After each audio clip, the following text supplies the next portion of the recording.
Indonesia, sebagai salah satu negara yang memiliki populasi penduduk yang besar, tentunya mendorong pemerintah untuk menetapkan kebijakan terkait adopsi kendaraan listrik atau electric vehicle dalam meminimalisir dampak yang diberikan oleh mobil konvensional atau internal combustion electric vehicle sebagai kontributor utama pencemaran udara terutama di wilayah kota. Hal tersebut juga sejalan dengan upaya mencapai tujuan pembangunan berkelanjutan atau SDGs 2030, tepatnya pada poin ke-7 yakni terciptanya clean energy di negara kita. Seperti yang kita ketahui, kendaraan listrik dalam hal ini mobil listrik menggunakan motor listrik sebagai tenaga penggeraknya, di mana supply akan didapatkan melalui baterai sebagai tempat penyimpanan energi. Meskipun industri ini mengalami perkembangan yang pesat terkhusus di Indonesia, sayangnya terdapat beberapa tantangan pasar e-mobility yang mempengaruhi adopsi kendaraan EVs terkait dengan behavioral insight konsumen di Indonesia. Oleh karena itu, dibutuhkan upaya pengembangan rencana komunikasi pemasaran terintegrasi yang dipadukan dengan menggunakan pendekatan behavioristik agar masyarakat sadar akan keunggulan dari EVs sebagai inovasi transportasi baru yang membuat konsumen potensial dengan cepat memutuskan untuk membeli atau mengadopsi EVs.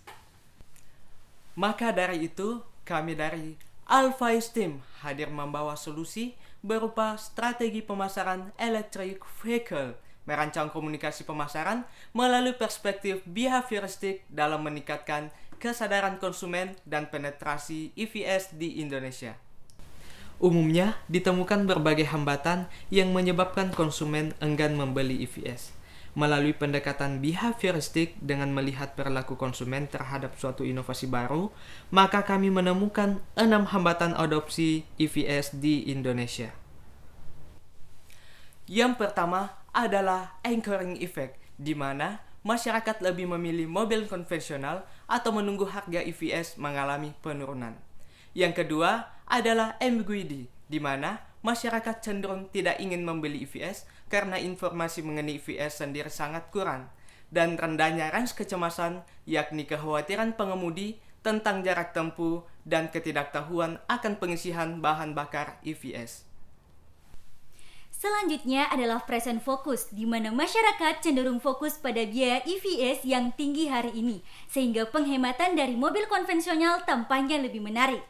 Selanjutnya yaitu action intention, yakni perilaku masyarakat bersedia membayar lebih untuk produk dan layanan yang disediakan perusahaan yang berkomitmen terhadap dampak sosial dan lingkungan yang positif.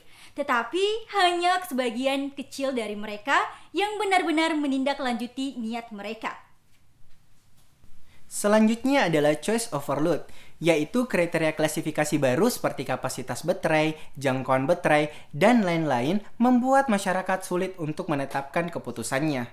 Dan yang terakhir adalah no decision point, dengan asumsi proses transaksi jual beli EVs Indonesia telah memiliki situs web. Tetapi situs web tidak menyediakan informasi tentang bagaimana cara pengajuan intensif pembelian. Sebelumnya kami telah melakukan analisis segmenting, targeting, dan positioning EVs di Indonesia sebagai langkah awal dalam membuat rencana pemasaran.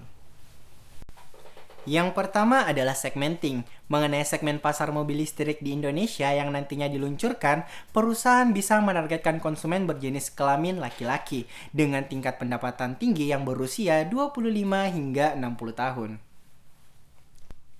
Selanjutnya, untuk targeting.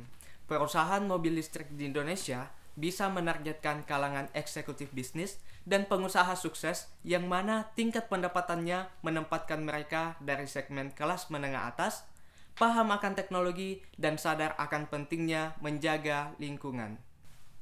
Untuk positioning, asumsikan bahwa jika harga yang ditawarkan lebih rendah dibandingkan dengan mobil listrik yang sebelumnya diluncurkan pesaing, maka harga ini akan memposisikan mobil listrik Indonesia menjadi mobil listrik dengan biaya rendah namun dengan fitur yang sebanding dengan pesaing.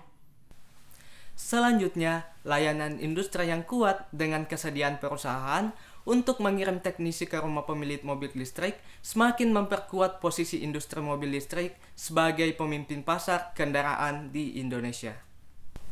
Adapun rekomendasi komunikasi pemasaran dengan menggunakan pendekatan behavioristik. Yang pertama adalah melalui advertising di berbagai macam sosial media. Selain itu, dalam mengkomunikasikan message marketing kepada konsumen, maka EVS Indonesia juga dapat diiklankan melalui berbagai magazine online, otomotif pastinya, dan jika memungkinkan bisa dilakukan melalui majalah Care and Drive, Wired, dan majalah Forbes. Yang kedua adalah sales promotion, di mana EVS hadir sebagai inovasi transportasi dengan kualitas, performa, dan mendapatkan dukungan dari pemerintah. Berangkat dari hal tersebut, maka perusahaan dapat menawarkan potongan pajak untuk merangsang peningkatan permintaan oleh target pasar dan beberapa dukungan kebijakan non-moneter yang diberikan kepada pengguna mobil listrik di Indonesia. Selanjutnya adalah public relation and interactive marketing yang bisa diimplementasikan sekaligus dengan menempatkan EVS di depan masyarakat secara langsung melalui kampanye. Misalnya, kampanye dilakukan dengan menggunakan mobil listrik di jalan secara langsung. Komunikasi pemasaran yang terakhir, yakni melalui personal selling and direct marketing yang dapat diimplementasikan melalui kegiatan showroom dan free trials. Melaksanakan pameran menjadi langkah awal yang bisa dilakukan. Mayoritas masyarakat belum mengetahui inovasi ini atau belum pernah melihat secara langsung bagaimana bentuk mobil listrik ini. Selain itu, diselenggarakannya pameran sebagai sarana perusahaan untuk melakukan penjualan secara langsung atau dalam hal ini personal selling dengan mendapatkan umpan balik dari konsumen. Untuk mendukung implementasi 6 rekomendasi komunikasi pemasaran dan juga meminimalisir 6 hambatan adopsi EVS, maka mensimulasikan website dalam melakukan percepatan informasi sekaligus sebagai media transaksi dengan menggunakan pendekatan behavioristik menjadi hal yang patut dipertimbangkan. Rancangan website memerlukan pendekatan behavioristik agar tidak hanya berperan sebagai media transaksi, tetapi website juga hadir untuk membuat masyarakat lebih aware terhadap EVs. Oleh karena itu, asumsikan bahwa mobil listrik dari Indonesia telah dipasarkan, sehingga membutuhkan situs web dalam mempermudah transaksi.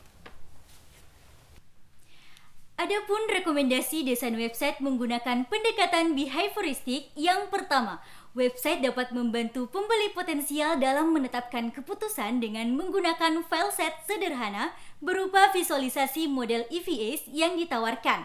Selanjutnya, pembeli potensial akan memilah model EVs yang membuat mereka tertarik. Hal ini akan mengurangi terjadinya risiko kelebihan pilihan atau choice overload, sehingga proses penyortiran dan penetapan keputusan bisa dengan mudah dilakukan. Website memberikan informasi jaringan stasiun pengisian daya untuk mengatasi kecemasan pengguna.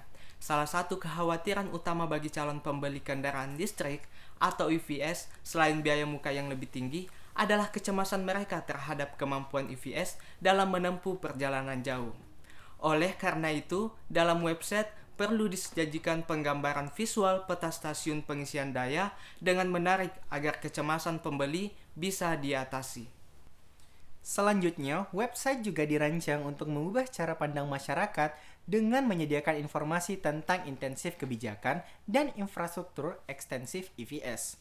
Perusahaan juga bisa memberikan akses informasi tentang seberapa hemat daya EVs dibandingkan dengan mobil konvensional. Melalui website, perusahaan dapat meningkatkan performa dealer dengan meningkatkan total penjualan. Untuk itu, website yang dibuat nantinya harus dilengkapi dengan halaman yang khusus diberikan kepada dealer. Selain itu, hal yang bisa dilakukan untuk meningkatkan performa dealer adalah dengan mengadakan award ceremony. Dengan begitu, setiap dealer akan menunjukkan performa terbaik dalam menjual produk EVs.